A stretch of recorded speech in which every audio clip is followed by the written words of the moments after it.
In Fox Health News, heart disease is the leading cause of death for men and women in the United States. And almost a million Americans have a heart attack every year, but there is a test now available here in New York that can determine if you're at risk for a heart attack or stroke. I had high blood pressure and palpitations. Giselle Sangiovanni of New York had a huge health scare last week. I was dizzy and nauseous.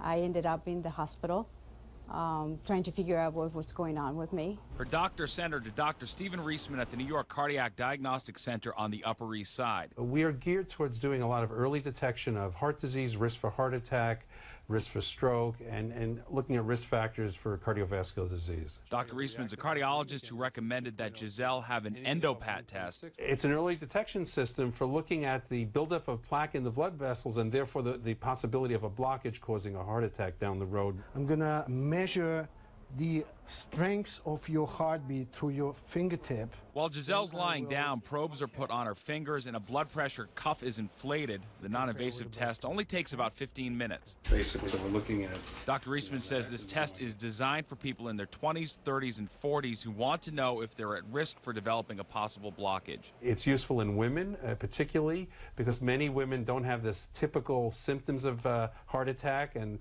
it can show that they may be at risk for developing those type of conditions that can predispose to a heart attack.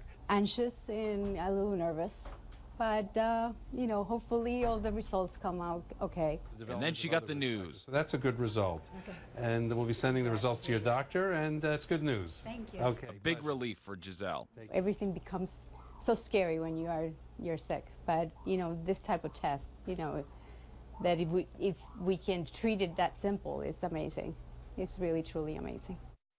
Dr. Reisman says the ENDO PAT test is only being used in a few locations here in New York, but he predicts that it will soon become more popular as an early detection test.